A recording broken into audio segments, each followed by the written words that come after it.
Welcome to the Neath Taxes Driver App Cash Account tutorial.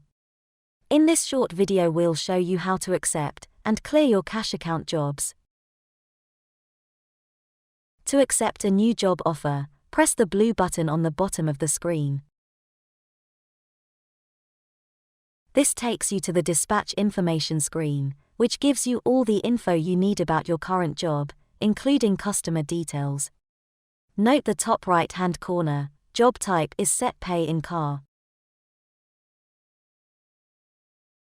When you arrive at the pickup point, press Arrived on your driver PDA. A notification will be sent to the customer. Once the passenger is safely in the vehicle, press POB on your driver PDA and proceed with the journey. When you have arrived at your destination, press Stop on your driver PDA. This will take you through to the payments options.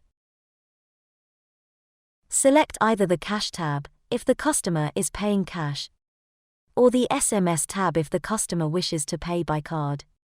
We'll do another tutorial on SMS payments shortly. On this occasion the customer is paying cash.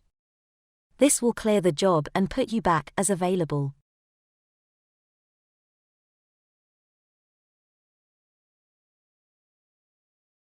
We hope you found this video helpful. If there are any other tutorials you'd like us to make, just contact the office who will be more than happy to help. Thanks for watching and stay safe out there.